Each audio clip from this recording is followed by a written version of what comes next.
बात कही थी, निज भाषा उन्नति है सब उन्नति को मूल। इसमें दो बातें राष्ट्रीय शिक्षा नीति और भारतीयता के संबंध में हैं। एक तो निज भाषा और सब उन्नति। हम संपूर्ण तरह से व्यक्तित्व के विकास के लिए सब उन्नति, सब तरह से उन्नति करने के लिए, आप अगर मैं उन्नति कर रहा हूं तो केवल व्यक्ति नहीं है, बल्कि एक व्यक्ति से पूरा राष्ट्र और पूरे राष्ट्र से पूरी मानवता का विकास संभव है। तो उस विकास के मूल में क्या है? निज भाषा। किसी की मातृभाषा, उसे हम सहज शब्दों में आज मातृभाषा कह देते हैं, लेकिन भारतेंदु जी ने भारतीय भाषाओं के परिप्रेक्ष्य में उसके महत्व को रेखांकित करते हुए उसे निज भाषा का नाम दिया। हर एक की अपनी भाषा हो सकती है। अपनी भाषा में अपनी बात को, अपने विचारों को,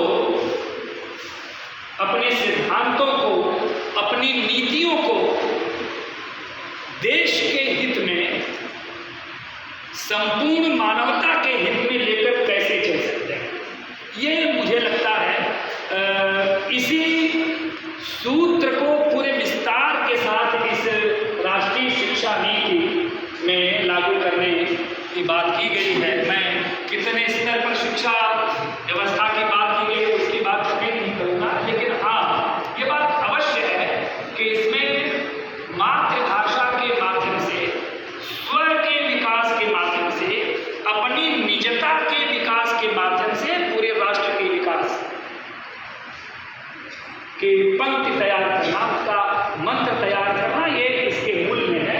आप तो देखेंगे इसको लेकर के तरह तरह से भाषाओं को लेकर, यानी उच्च शिक्षा संस्थान से नीति ने प्रावधान किया है कि आप यानी विद्यार्थी चाहे बीएससी कर रहे हैं या बीकॉम कर रहे हैं या और कोई प्रोफेशनल कोर्स कर रहे हैं, इसके पहले की शिक्षा नीति में वहाँ भाषा के रूप में विषय लेकर के पढ़ाई करना, उसके प्रावधान भी नहीं।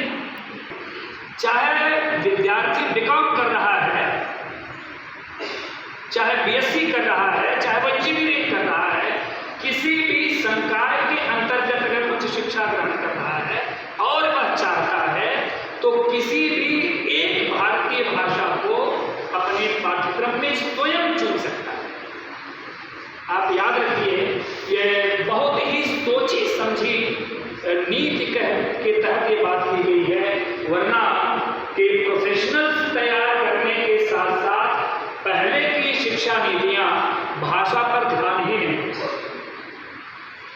हमारे संज्ञान में, आपके संज्ञान में ये बातें होगी कि ढेर सारे सीए हैं, चार्टर्ड अकाउंटेंट्स हैं, जो बातें हिंदी में करते हैं, काम अंग्रेजी में करते हैं, लेकिन पढ़ने के लिए हिंदी नहीं मिलती। ढेर सारे इंजीनियर्स हैं जो इंजीनियर्स बन गए, बातें अपनी भाषा में करते हैं, लेकिन अपनी भाषा पढ़ने का अवसर उन्हें नहीं मिला। आज ढेर सारे डॉक्टर्स हैं जिन्होंने पूरी पढ़ाई अंग्रेजी में की है, वो क्या लिखते हैं पेशेंट को समझ में नहीं आता। और मुझे लगता है कि जानबूझ करके आयोग ने, ये राष्ट्रीय शिक्षा नीति ने, उनके लिए भी एक भारतीय भाषा का अध्ययन करना आवश्यक बताया है, ताकि वे जन सामान्य के बीच अपनी बात रखने के लिए उस भाषा का प्रयोग करें जिस भाषाई उद्यमिता और भाषाई कौशल को लेकर पाठ्यक्रम तैयार किया था। जब ये बातें करनी मुश्किल मानी जा रही थी, ने कैसे एंकरिंग की जाए, कविता कैसे पढ़ी जाए, कैसे लिखा जाए, अनुवाद कैसे किया जाए, क्रियापदों का प्रयोग कैसे किया जाए, ये तमाम अनुवाद कैसे किया जाए, आज भाषा को लेकर कैसे काम किया जाए, मंचन कैसे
प्रयास